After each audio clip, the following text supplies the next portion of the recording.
देखो friends, last time हमने क्या देखा था? लास्ट टाइम हमने देखा था इलेक्ट्रोकेमिकल सेल। इलेक्ट्रोकेमिकल सेल के अंदर पर्टिकुलर हमने कॉपर और जिंक का जो एक सेल था वो हमने देख लिया था। ओके, अब उसका वर्किंग कैसे होता है वो भी हमने देखा था। ओके, पर उसमें एक छोटी सी चीज जो है हमारी बाकी रह गई थी कि इसका जो प्रोसेस है, रिएक्शन है, रिडक्शन, ऑक्सीडेशन, ये सारी चीजें हमने समझ ली थी। यहाँ पे एक चीज बतानी आपको बाकी रह गई थी, वो क्या है? वो है हमारा सॉल्ट ब्रिज। सॉल्ट ब्रिज जो है वो किस काम में आता है वो आपको अभी तक पता नहीं चला होगा। ओके, तो देखो, सॉल्ट ब्रिज का वर्किंग इधर हम समझते हैं कि किसके लिए, किस काम के लिए इधर यूज में आता है।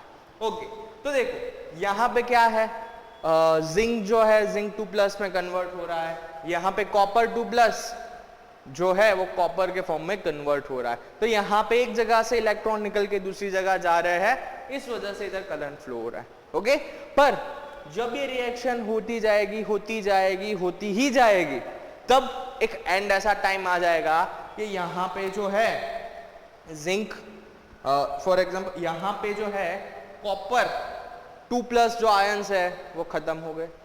अब अगर कॉपर 2+ आयंस खत्म हो गए तो इधर से वो इलेक्ट्रॉन नहीं खींच पाएगा, इस वजह से ये जो है इलेक्ट्रोकेमिकल सेल जो है वो बंद हो जाएगा। तो ये रिएक्शन को कंटिन्यूअस रखने के लिए क्या, इन दोनों जो सेल के, ये दोनों जो पार्ट के अंदर जो रिएक्शन चल रही है उसको कंटिन्यूअसली चलाए रखने के लिए हम यूज करते हैं सॉल्ट ब्रिज का।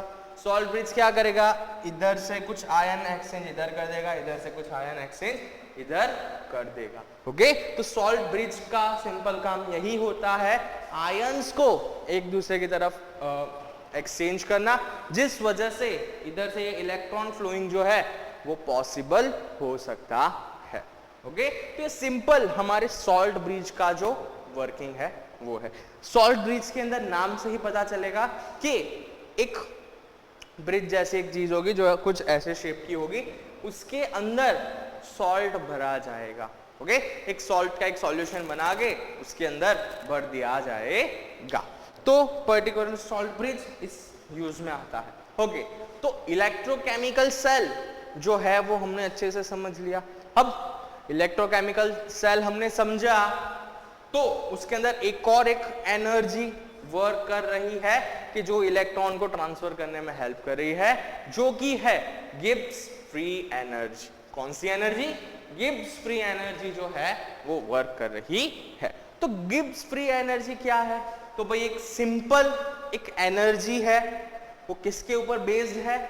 एनर्जी है थर्मोडायनेमिक, जो सिस्टम के अंदर जो भी थर्मोडायनेमिक प्रोसेस हो रही है उसके ऊपर बेस्ड है।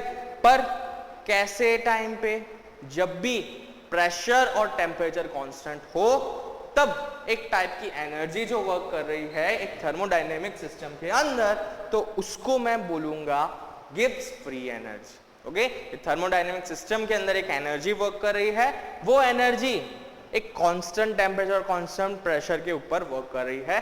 तो ये जो वर्क जो हो रहा है, work is equal to energy, जो आप फिजिक्स में पढ़े हो, तो वही एनर्जी को हम क्या कहते हैं? Gibbs free energy. Okay, Gibbs free energy हम कहते हैं। तो चलो नेक्स्ट टॉपिक हमारा इलेक्ट्रोकेमिकल सेल। क्या हमारा जो इलेक्ट्रोकेमिकल सेल है ना, उसका सेल पोटेंशियल, क्या उसका सेल पोटेंशियल।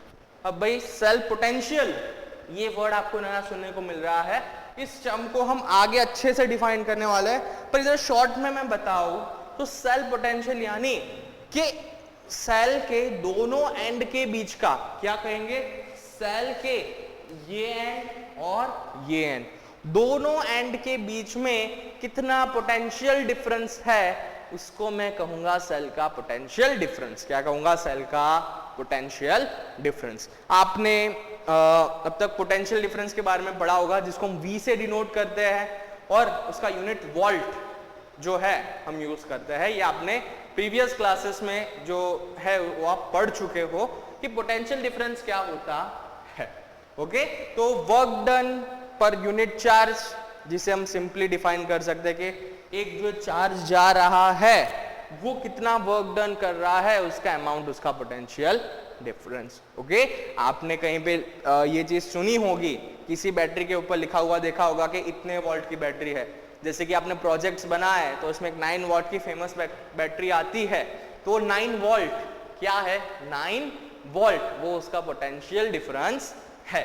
तो वैसे ही हमारा जो इलेक्ट्रोकेमिकल सेल, पर्टिकुलर कॉपर का और जिंक का जो हमने इलेक्ट्रोकेमिकल सेल अभी देखा, वो सेल का पोटेंशियल डिफरेंस है 1.1 वॉट। क्या है, 1.1 वोल्ट। ये इसका सेल पोटेंशियल है। क्या है, सेल पोटेंशियल है।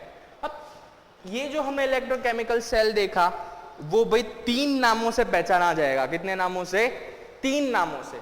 एक है हमारा फेमस नाम डेनियल सेल। कौन सा सेल, डेनियल सेल के नाम से पहचाना जाता है। दूसरा उसका नाम है गैल्वेनिक सेल। कौन सा सेल, गैल्वेनिक सेल। और तीसरा नाम है वोल्टेइक सेल। ओके, अब इन तीनों नाम में से अगर आपको कोई भी नाम दिख जाए तो समझ लेना है कि भाई कॉपर और जिंक का ये मेरा इलेक्ट्रोकेमिकल सेल है। ओके, तो होप ये जो पोर्शन है आपका पूरा का पूरा इलेक्ट्रोकेमिकल सेल का पोर्शन यहां पे क्लियर हो जाता है। ओके, तो इतना चीज आपको अच्छे से रिवाइज कर लेनी है। ये बेसिक अगर आपको अच्छे से समझ में आएगा तो आगे का जो चैप्टर है वो आपको इजीली समझ में आएगा। तो ये चीज आपको ध्यान में रखनी